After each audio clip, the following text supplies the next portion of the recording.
Operation Kaveri Sudan में फंसे भारतीयों के लिए किसी वरदान से कम नहीं है। बमबारी और गोलियों की दहशत से दूर भारतीयों को सूडान से भारत लाया जा रहा है। ऑपरेशन कावेरी की पहली उड़ान के साथ ऊना के एक परिवार की खुशियां भी लौट आई है।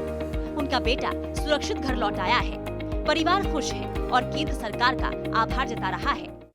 कहना कह जाएंगे जैसे जी हमारा बेटा घर पहुंचा है, वैसे सारे इंडियन जो हैं वो अपने घर पहुंचे हैं। इंडियन तो क्या, जो भी वहाँ बेचारे हैं वो सब अपने घर में कुछ पहुंचाएं।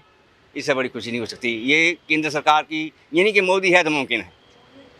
बस तो लड़का घर पहुंच गया, इससे ज़्यादा खुशी की बात। दिल में सर हम लोग 22-23 तारीख से मतलब वैसे ही टेंशन में थे। ना तो रात को नींद, ना ही तो कोई इनको मैसेज कर सकता था, ना ही कोई इनसे बात हो रही थी, कुछ नहीं। तो उस वक्त बहुत टेंशन में फिर तो रात को नींद आती थी, कुछ नहीं।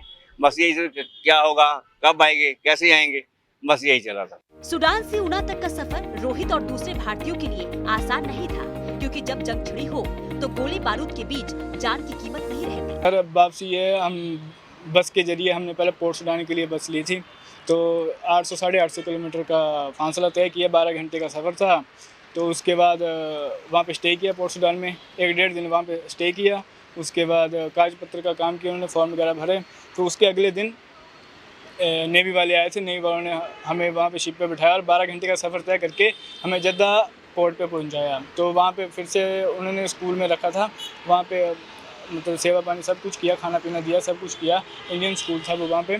तो वहाँ भी कागज पत्र काम हुआ। तो अगले दिन उन्होंने हमें सऊदी एयरलाइंस के साथ इंडिया भेज दिया। रोहित अब अपनों के बीच है, परिवार के साथ खुश है, लेकिन वो मंजर और दहशत उसे अभी याद है, जिसे डरकर उन्हें 15 दिन तक एक ही कमरे में गुजर बसर करना पड़ा था। बमबारी हो रही है, एयरफोर्स चल रही है। अगर एक का पलड़ा भारी हो तो वो बमबारी कर रहा है एयरफोर्स के साथ। अगर दूसरा अगर उसका स्टेबल आ रहा है तो वो फिर से स्टेबल के साथ घंटे 2-2 घंटे बाद फायर चालू हो रहा है। अगर समझ लो आपका पलड़ा भारी हो रहा है तो वो दूसरे सामने वाला बमबारी कर रहा है एयरफोर्स। और एयरफोर्स का सबसे ज़्यादा डर है, क्योंकि क्या पता बम भी अगर कोई गलती से किसी की बिल्डिंग ऊपर गिर जाए, हमारी बिल्डिंग के ऊपर गिरा तो सब तबाह हो जाएगा। सर खाने पीने का तो पता नहीं, भगवान की दया से हमने 15 दिन का स्टॉक पहले रख लिया था, बस उसी के सहारे चल रहे थे। पर अगर वो खत्म हो जाता तो हमें मतलब खाने पीने की बड़ी दिक्कत आने वाली थी। पर यह हमने 15-20 दिन का हमारे पास स्टॉक पड़ा हुआ था। रोहित अपनी ही तरह दूसरे भारतीयों की भी जल्द घर लौटने की दुआ कर रहे हैं। सर 3.5 साल से तो मैं उधर काम कर रहा था, मोबाइल डिस्ट्रीब्यूटर का काम था। बस तो सब ठीक ठाक ही चल रहा था, पर सिचुएशन हालात ऐसे हो गए कि वहाँ से निकलना पड़ा। हम सरकार का धन्यवाद करते हैं कि उन्होंने हमें जिंदा वापस निकाली, क्योंकि हमने तो उम्मीद छोड़ दी। जिस हिसाब से बमबारी हो रही थी तो हमने तो छोड़ दिया था कि हम निकल पाएंगे यहाँ से। पर सरकार का बहुत बहुत शुक्रिया कि उन्होंने हमें जिंदा वहाँ से वापस निकाला। ये है बस, जो इंडिया वाले उधर लोग फंसे वो जिंदा वापस आया, बस यही है। भगवान से प्रार्थना है कि सब ठीक ठाक निकल जाएँ।